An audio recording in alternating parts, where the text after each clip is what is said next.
it's Gemma and I'm here at the Crumbs and Doily shop in Soho, and I've done lots of recipe videos for you lot and you seem to really like them, so that's great. But a few of you have asked me about all the equipment and kit that I have and what's best to use, so I thought it was about time I shared some really important stuff with you. So I'm going to show you all the things that I have in my kitchen that I couldn't do without. Let's go. Now the first thing I'm going to talk about is probably the most expensive and biggest thing in my kitchen, and that is my freestanding mixer, which is this guy. Now, if you're really serious about baking, like I am, then you're probably going to want to consider getting one of these at some point. It is going to make your life so much easier. You're no longer going to have to stand there with a wooden spoon and a bowl for like hours whipping up buttercream. This guy is going to do all the hard work for you. I would look for something that's made out of metal rather than plastic, or plastic that's been sprayed in a metal paint, because that way I know it's going to last a lot longer. You know, potentially this one's really heavy, so the whole of the inside is made out of metal, which means that the gears are made out of metal, so the motor's strong and it's not going to conk out after a year. They're really versatile as well. They don't just do one thing. You can get all sorts of attachments for them. They normally come with 3 standard ones, which are the paddle beater and the balloon whisk and the dough hook. The balloon whisk is brilliant for when you're making meringues. You can literally stick your eggs in there, put the balloon whisk on and go and do your hair for like 10 minutes. Dough hooks, I use these hardly ever. Sometimes I make donuts, but generally speaking, I tend to put these at the back of the cupboard and forget where they are when I need them. Other things to look out for are the bowl. I've always liked metal bowls. Some of them come with glass bowls, but I'm super clumsy, so I just imagine that I break it, drop it on the floor. And I usually get one with a handle just because it makes it easier to handle. Also look for one with a really good variety of speeds, something with a really good slow, low speed for when you're folding things in, and something that goes really super fast for when you're making meringues or things that need loads of air. Another thing to look out for is the bowl size. Now usually they're fairly similar in the shops, like between 4 and 6 litres. 4 to 5 litres is absolutely fine. That's what this one is. And this is really, really good for home baking. You don't need much more than this unless you're making massive quantities. This one here is a 7 litre, so I can get loads of cupcakes out of this one. And you know, if you're getting into professional baking, they go up to like 30 litres, but you probably don't want one of those in your house. So 4 or 5 litres is ample. Now, I don't expect that all of you are ready for the commitment of a freestanding mixer, or maybe not in a position to get one just yet, but don't despair, you can get around it with one of these. This is a hand mixer, and this is absolutely vital if you're just getting into baking. It does the same thing that this does, just not quite as hardcore. It takes the effort out of baking. So this is perfect for making cake batter, icing, even whipping cream and making meringues.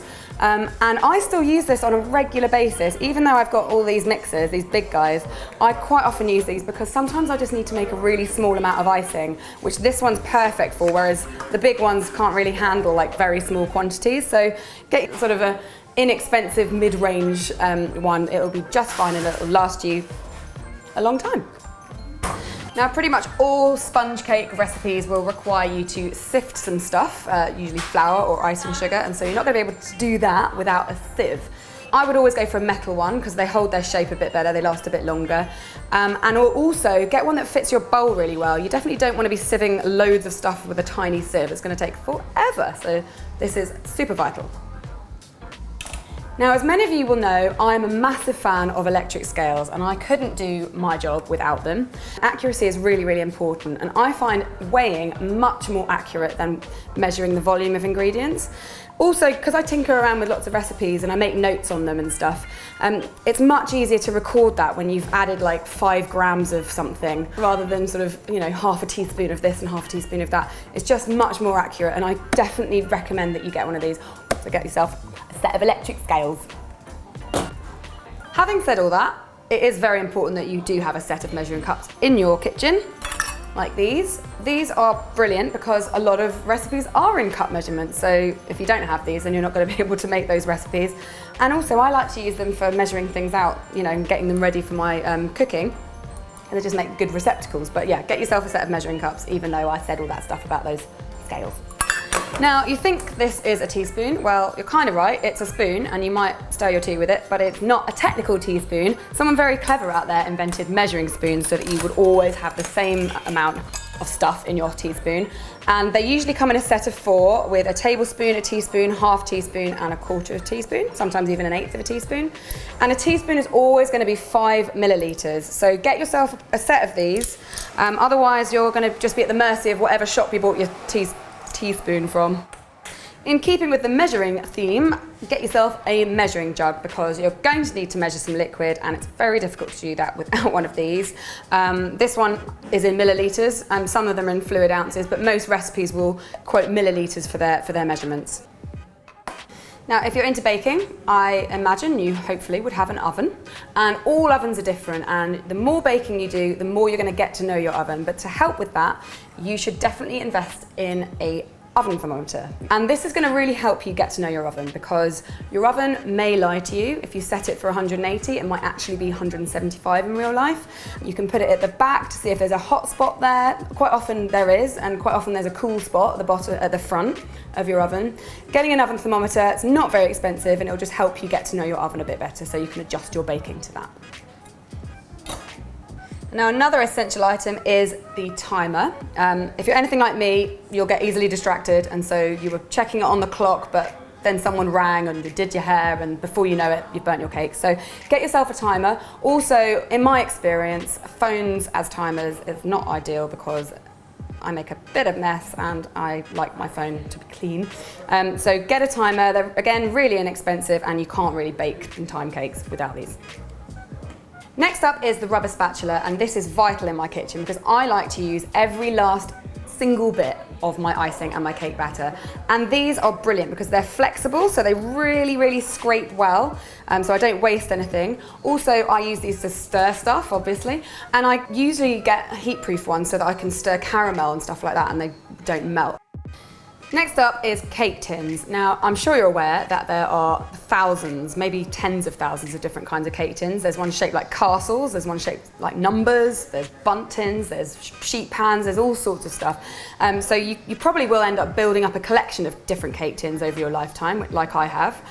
But to start with, a really good place to start is a square, like a 10-inch square. And this is going to be really handy for brownies and tray bakes. If you're going to be baking layer cakes, I highly recommend that you get 4 of these sandwich tins. I much prefer baking my layer cakes in 4 sandwich tins rather than in 1 really high tin. The reason being, it takes a lot longer for the heat to get right into the middle of the batter and cook it out, meaning that you get an inconsistent sponge. Whereas if you spread it over 4 different tins, it takes a lot less time and it's much more consistent, so you get a nice fluffy cake.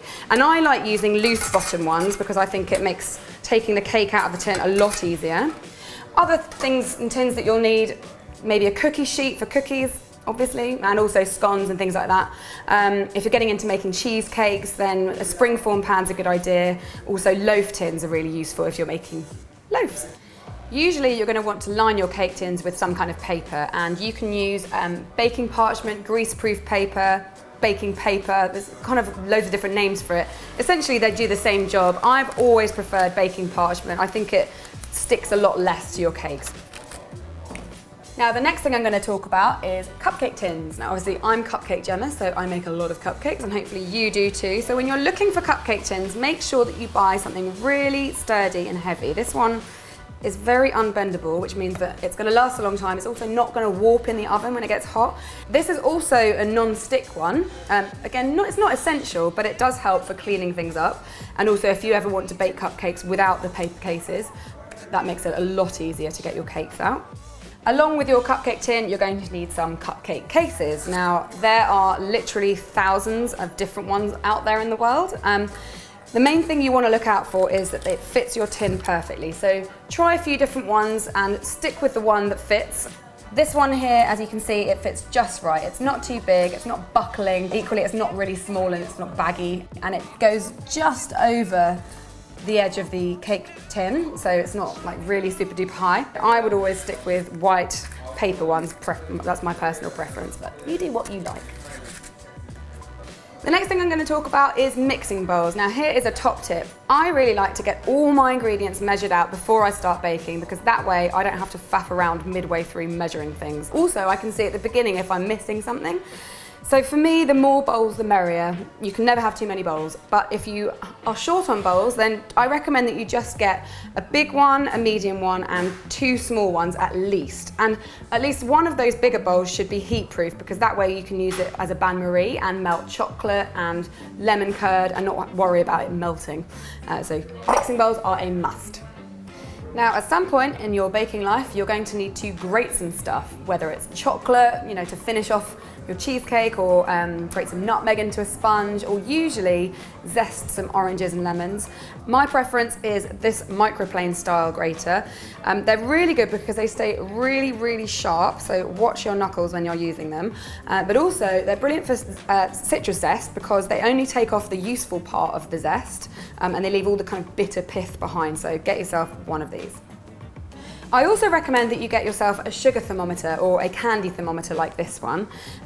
Making caramel sauces, you can kind of eyeball the colour to get it right, but if you're getting into making candy or jam or getting really seriously into sugar work, then get yourself one of these because accuracy is really, really important.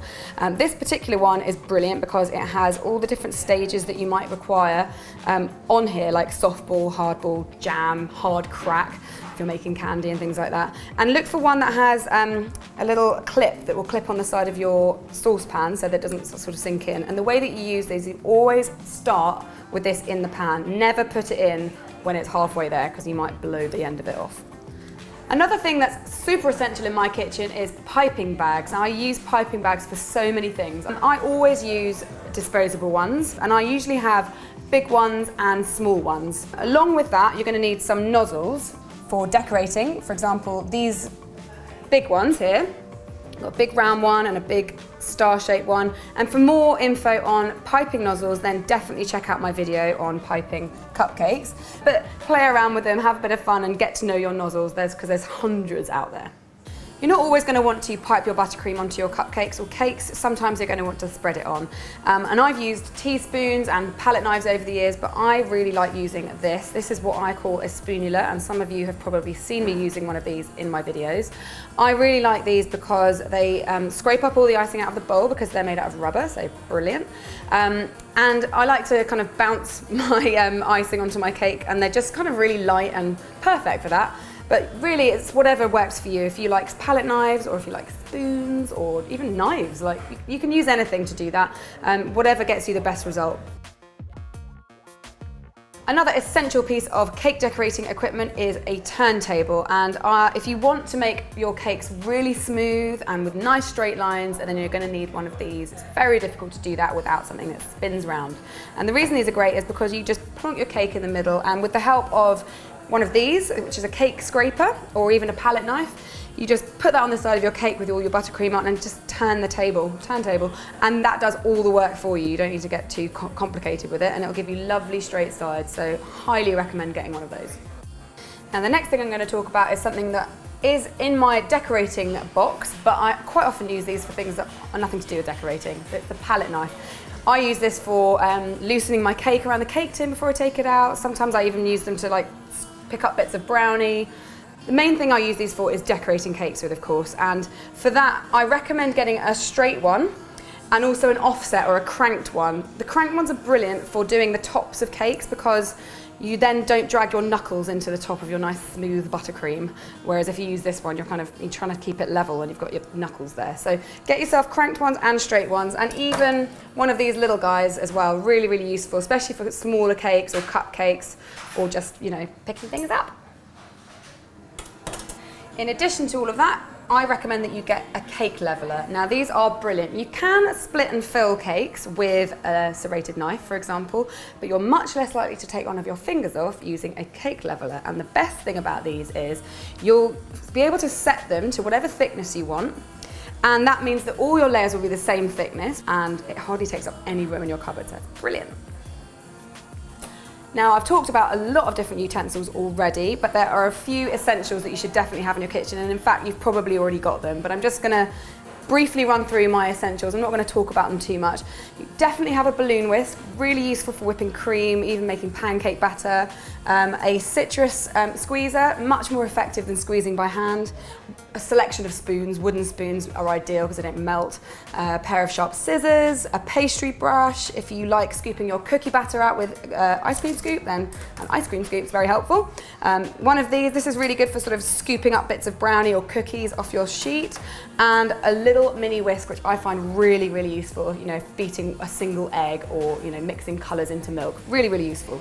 And lastly, now that you've baked all your cakes, you've made all your cookies, you've got your jams, you've got your icing, you're going to need something to put all of that stuff in. And so a good selection of airtight containers is an absolute must in any kitchen. Have a good range. Even, I mean, I quite often just save the takeaway boxes for my takeaways. They work really well, but you can buy all sorts of ones. Get yourself a load of them. I hope you found that helpful. Now obviously there's loads of stuff I haven't covered. There's machines and utensils for pretty much everything you could ever possibly want to bake or bake. And by all means go and buy all of them and have loads of fun, but this is going to get you started in your kitchen if you're not quite sure what you need. So I hope you have lots of fun baking with all this stuff. I'll be back next week with a recipe video for you guys, and until then, have fun baking. Don't forget you can subscribe to my channel by clicking on the link at the end, and I'll see you next time.